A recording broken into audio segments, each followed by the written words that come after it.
Assalamualaikum warahmatullahi wabarakatuh. Halo semuanya, perkenalkan, aku Siti Aisyah. Aku dari kelompok 3. Di sini aku beserta teman aku akan menjelaskan tentang struktur-struktur kata.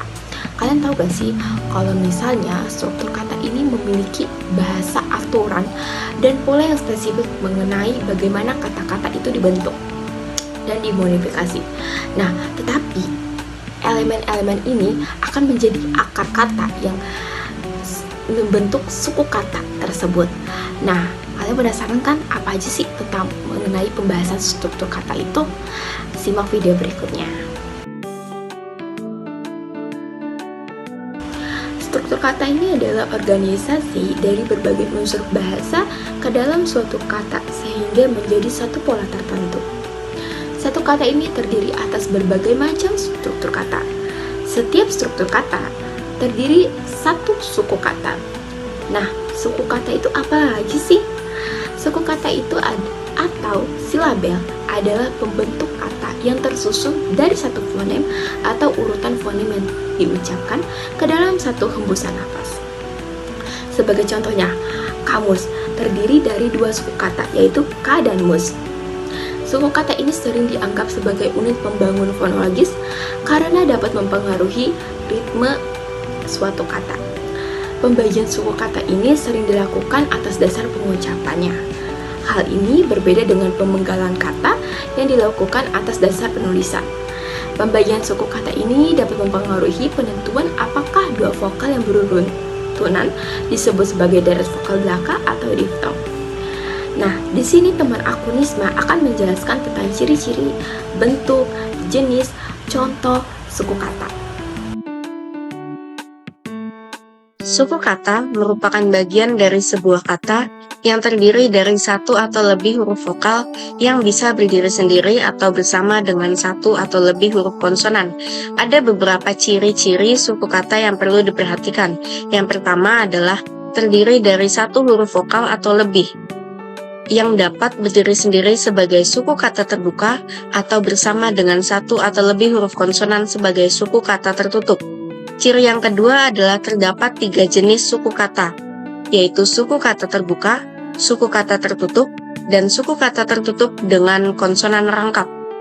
Ciri yang ketiga adalah bentuk suku kata bisa dalam bentuk kata dasar, kata turunan, dan kata berimbuhan. Contoh suku kata terbuka adalah ma dalam kata mama. Suku kata tertutup adalah kan dalam kata makan. Dan suku kata tertutup dengan konsonan rangkap adalah lam dalam kata lampu. Dengan memahami ciri-ciri suku kata, kita dapat lebih memahami struktur dan pembentukan kata dalam bahasa Indonesia. Ada beberapa bentuk suku kata yang perlu diketahui, yaitu suku kata terbuka dan suku kata tertutup. Suku kata terbuka adalah suku kata yang diakhiri oleh huruf vokal, sedangkan suku kata tertutup adalah suku kata yang diakhiri oleh huruf konsonan. Contoh suku kata terbuka adalah mata, sedangkan contoh suku kata tertutup adalah rumah. Suku kata dapat dibedakan menjadi beberapa jenis berdasarkan pola pengucapan dan struktur kata. Yang pertama adalah suku kata tertutup. Suku kata tertutup merupakan suku kata yang diakhiri oleh konsonan. Artinya, suku kata ini tidak memiliki vokal di akhir kata. Ciri suku kata tertutup dapat dikenali dari konsonan sebagai huruf akhir dalam suku kata tersebut. Jenis suku kata tertutup biasanya terdiri dari satu suku kata dan tidak dapat dipecah lagi menjadi suku kata lainnya. Jenis suku kata yang kedua adalah suku kata terbuka.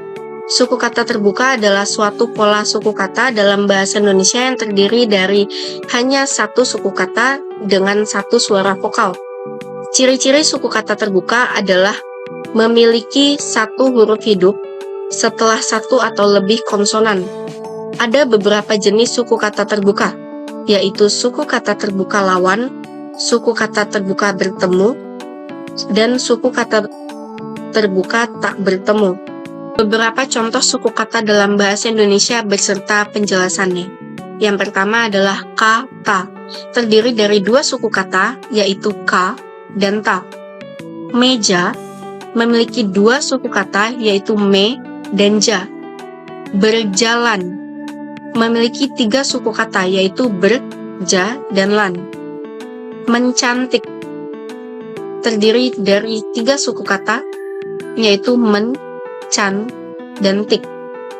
Tertawa memiliki tiga suku kata yaitu ter, ta, dan wa.